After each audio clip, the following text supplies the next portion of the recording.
বর্তমানে অনেক মানুষ ব্যাংকে অর্থাৎ সুদী ব্যাংকে টাকা রাখছে এবং সে টাকার বিভিন্ন সুদ পাচ্ছে, কিন্তু সেই টাকাগুলোকে সুদের টাকাকে ব্যাংকেই রেখে দিচ্ছে, সেটা সে নিজেও গ্রহণ করছে না এবং অর্থাৎ তার অ্যাকাউন্টেই পড়ে আছে।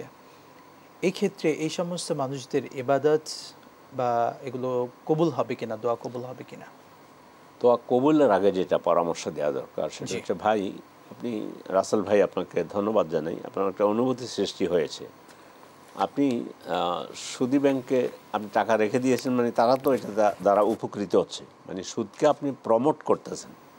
জি আপনি খান না, ঠিক আছে, আপনি রেখে দিয়েছেন, তো তারা তো উপকৃত হচ্ছে সুদের আপনার টাকা দিয়ে। তার থেকে যেটা যে পর্যন্ত এসেছেন স্টপ করে দেন। আপনি আপনার অ্যাকাউন্টটা আপনি সেভিং ব্যাংকে নিয়ে যান, জি যে কোনো সেভিং ব্যাংকে। 2 নম্বর হলো, যে টাকাটা আছে সেটা উঠিয়ে আপনি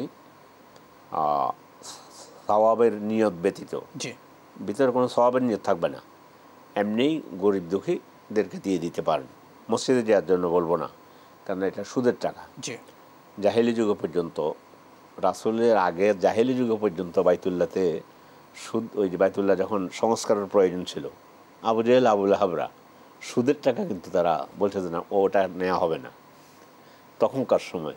তো এই জন্য বলছি, এই গরিব দুঃখী যারা আছে তাদেরকে নিয়ত ছাড়া তাদেরকে টাকাটা দ্রুত উঠে আপনি তাদেরকে দিয়ে দেন।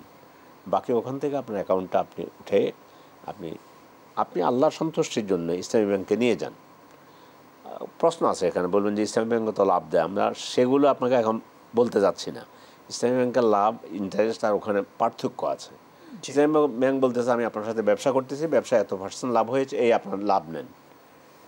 আর অন্যান্য ব্যাংকে তো বলা হচ্ছে সুদ। তো সেই এটা বলছি, সুদের পাপ সম্পর্কে অনেক, সুদ সম্পর্কে আল্লাহ বলছে আল্লাহর সাথে যুদ্ধ করা, রাসূলের সাথে যুদ্ধ করা। তো আপনি সুদের সাথে জড়িত আছেন, যেমন কি আপনি আল্লাহ এবং আল্লাহ রাসূলের সাথে যুদ্ধে অংশগ্রহণ করেছেন। তারপরে হলো যেটা বলতে চাই, রাসূলুল্লাহ সাল্লাল্লাহু আলাইহি ওয়াসাল্লাম একটা হাদিস বলেছেন, ইন্না লির-রিবা ইসনাইনি ওয়া সাবঈনা হুবা আইসারুহা আন ইয়ানকিহা আর-রাজুলু উম্মাহু।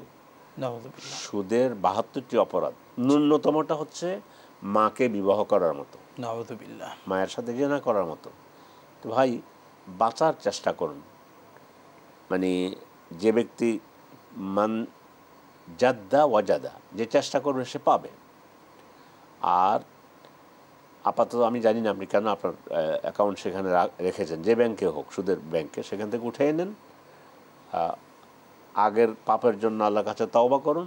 জি সুদ আপনি খাচ্ছেন, এটা তো জঘন্য অপরাধটা তো বললাম, আল্লাহর সাথে যুদ্ধ ঘোষণা করা আর হলো মায়ের সাথে জেনা করার মতো। আল্লাহ কিন্তু সুদের কারণে আপনার অন্য ইবাদত নষ্ট হবে না।